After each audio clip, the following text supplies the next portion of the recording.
எதிர்பார்ப்புன்ற ஒன்று வந்துருச்சுனாவே ஏக்கம் என்ற ஒன்று வந்துவிடும். ஏக்கம் என்ற ஒன்று வந்துவிட்டதென்றால் உச்சகட்ட ஞான நிலையவோ உச்சகட்ட முக்தி நிலையவோ இல்லை அதை கடந்த அருட்பெருஞ்சோதி நிலையவோ துரியத்தை கடந்த நிலைகளையோ அடைய முடியாது. அந்த இறைவன் தான் உயர்ந்த கட்டத்தில் இருக்கா, நம்ம இன்னும் மனித நிலையில் தான் இருக்கோம். சுத்த பிரம்மமாக இருக்கக்கூடிய அருட்பேராற்றலாக இருக்கக்கூடிய பிரம்ம நிலையில் இருக்கக்கூடிய குருமார்களையோ அல்லது சித்தாதி சித்தர்களையோ அல்லது பரபிரம்மத்தையோ பரம்பொருளையோ இறைவனையோ எப்படி கேள்வி கேட்பீங்க? ஏதோ ஸ்பெஷலாக நான் தவம் பண்ணுறேன் போகிறேன் உட்கார்றேன் மற்றவங்களாம் எனக்கு கீழே தான் நான் தான் பெரிய ஆள் அப்படின்ற தன்மையில் இதை பண்ணக்கூடாது.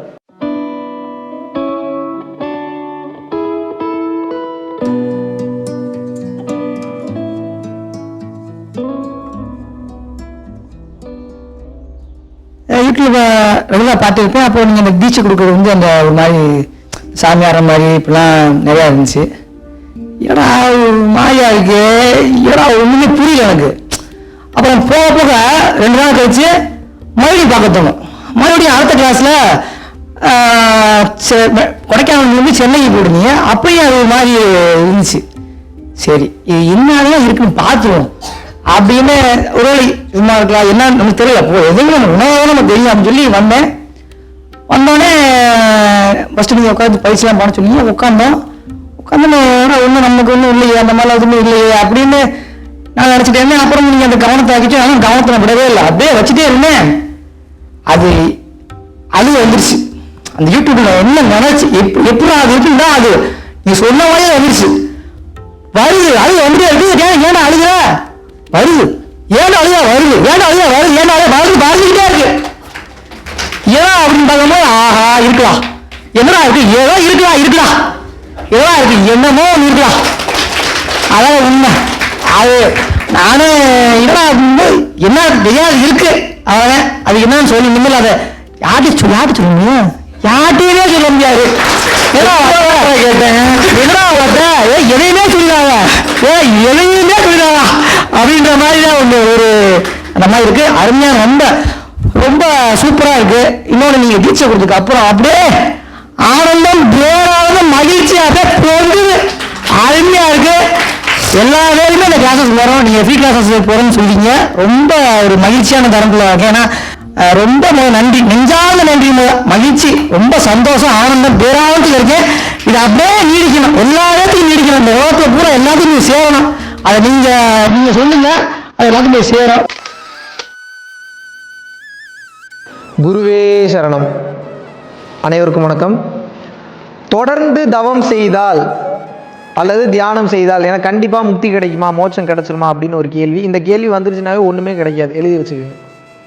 எதிர்பார்ப்புன்ற ஒன்று வந்துருச்சுனாவே ஏக்கம் என்ற ஒன்று வந்துவிடும். ஏக்கம் என்ற ஒன்று வந்துவிட்டதென்றால் உச்சகட்ட ஞான நிலையவோ உச்சகட்ட முக்தி நிலையவோ இல்லை அதை கடந்த அருட்பெருஞ்சோதி நிலையவோ துரியத்தை கடந்த நிலைகளையோ அடைய முடியாது. நீங்கள் எப்படி தவம் பண்ணணும்னா, நமக்கு ஒரு பொறுப்பு கொடுக்கப்பட்டு விட்டது, அந்த பொறுப்பை மிக சரியாக செய்து முடிப்பது தான் நமது கடமை. ஏன் பொறுப்பு கொடுத்தவன் இறைவன், அந்த இறைவன் தான் உயர்ந்த கட்டத்தில் இருக்கா, நம்ம இன்னும் மனித நிலையில தான் இருக்கோம். அப்போ பொறுப்பை கொடுத்துருக்கிறாரு அப்படின்னா அமைதியாக எந்த கேள்வியும் கேட்காம கடமையை மட்டும்தான் செய்து கொண்டு இருக்க வேண்டும். அவரை கேள்வி கேட்கவே கூடாது. உங்கள் பாஸையோ உங்கள் கமாண்டரையோ நீ ஏன் இப்படி என்னை இது பண்ணுறீங்க, என்னை ஏன் நீங்கள் அப்படி பண்ணுறீங்க அப்படின்னு கேட்கக்கூடாது. தப்பான பாஸாக இருந்தால் கேள்வி கேட்கலாம். சுத்த பிரம்மமாக இருக்கக்கூடிய அருட்பேராற்றலாக இருக்கக்கூடிய பிரம்ம நிலையில் இருக்கக்கூடிய குருமார்களையோ அல்லது சித்தாதி சித்தர்களையோ அல்லது பரபிரம்மத்தையோ பரம்பொருளையோ இறைவனையோ எப்படி கேள்வி கேட்பீங்க? நிச்சயமாக கேட்கக்கூடாது. அது ஒரு தப்பான அணுகுமுறை. எந்த சூழ்நிலையிலும் தவத்தையும் தியானத்தையும் தானத்தையும் நீங்கள் எப்படி செய்ய வேண்டும் என்றால் கர்மயோகமாகவே இருந்தாலும் சரி, எப்படி செய்யணும்னா கடமையை மட்டும்தான் செய்து வர வேண்டும். பலனை எதிர்பார்க்கவே கூடாது. உங்களுக்கு என்ன கொடுக்கணும், எப்போ கொடுக்கணும், யார் மூலியமாக கொடுக்கணும், அதை எந்த டைமுக்கு கொடுக்கணும் எல்லாத்தையும் தீர்மானிப்பது அவர் மட்டும்தான். நீங்கள் எப்போது செய்யக்கூடிய தவத்தை எதிர்பார்ப்போடு செய்ய ஆரம்பிக்கிறீர்களோ அளவான விஷயங்கள் மட்டும்தான் கிடைக்கும், அளவான ஆற்றல் மட்டும்தான் கிடைக்கும். உச்சகட்ட ஞானத்தையும் உச்சகட்ட பேரின்பத்தையும் உச்சகட்ட விஷயங்களையும் நீங்கள் அடையவே முடியாது, சாயுட்சிய நிலைக்கு செல்லவே முடியாது. அப்போ நீங்கள் எப்படி பண்ணணும்னா, இந்த தியானமோ தவமோ நீங்கள் எது பண்ணிங்கனாலும் சரி, எப்படி பண்ணணும் அப்படின்னா அது ஒரு ஜாலியாக பண்ணணும். பசிச்சா சாப்பிட்றீங்கல்ல, வேலைக்கு போகிறீங்கல்ல, தூங்குறீங்கல்ல, குளிக்கிறீங்கல்ல, மற்ற வேலைகள்லாம் பண்ணுறீங்கல்ல, படம் பார்க்குறீங்கல்ல, மற்றவங்களுக்கு ஹெல்ப் பண்ணுறீங்களா, அந்த மாதிரி ஜாலியாக பண்ணணும். இது ஒரு வேலையாகவே கருதாமல் ஏதோ ஸ்பெஷலாக நான் தவம் பண்ணுறேன் போகிறேன் உட்கார்றேன் மற்றவங்களாம் எனக்கு கீழே தான் நான் தான் பெரிய ஆள் அப்படின்ற தன்மையில் இதை பண்ணக்கூடாது. எஃபர்ட்லெஸ்ஸாக பண்ணணும், கேஷுவலாக பண்ணணும், ஜாலியாக பண்ணணும், இயல்பாக பண்ணணும், மெயினாக இயல்பாக பண்ணணும். இந்த இயல்பு தன்மையில் செய்யும் போது மட்டும்தான் உச்சகட்ட நிலையை நீங்கள் அடைய முடியுமே தவிர வேற எந்த சூழ்நிலையிலையும் ரொம்ப நான் இப்படி நான் அப்படி அப்படின்ற எக்ஸ்ட்ரா ஃபிட்டிங்ஸ் போடுறீங்க, முகப்பூச்சுக்கள் பூசுறீங்க, வெளிப்பூச்சுக்கள் பூசுறீங்கன்னா தவம் என்பது சித்திக்காது. வேணா சின்ன சின்ன சித்துக்கள் வேணா கிடைக்குமே தவிர உச்சகட்ட நிலையை அடைய முடியாது. ஸோ யாருமே தவம் பண்ணால் மோட்சம் கிடைக்குமா முக்தி கிடைக்குமான்னு கேட்காதீங்க. கர்ம வினைகள் அதிகம். உச்சகட்ட நிலைக்கு நீங்கள் நிச்சயமாக போவீங்க. ஆனால் கேள்வி கேட்கக்கூடாது.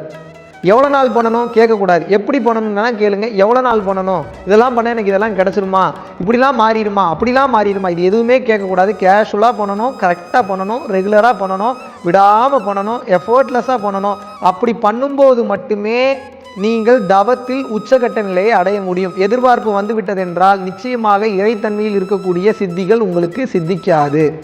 அப்போ உச்சகட்ட நிலையாகிய சாயுச்ச நிலையாகிய சமாதி நிலையவோ அல்லது அருட்பெருஞ்சோதி என்னக்கூடிய உயர்ந்த நிலையவோ ஜீவதுரியம், பரதுரியம், சிவதுரியம், சுத்த சிவதுரியம், துரியாதீதம், துவாதசம் இது போன்ற உயர்ந்த கட்ட நிலைகளை நீங்கள் அடைய வேண்டும் என்றால் தவம் செய்யும் போது ஒரு துளி கூட எதிர்பார்ப்பு இல்லாமல் அடைந்து விடுவேனா என்ற கேள்வியும் இல்லாமல் ஏக்கம் இல்லாமல் முழு அர்ப்பணிப்போடு செய்ய வேண்டும். கொடுத்த கடமையை மிக சிறப்பாக செய்ய வேண்டும். அப்பேற்பட்டவருக்கு மட்டுமே மிக உயர்ந்த நிலைகள் வாய்க்கும். நன்றி, வணக்கம்.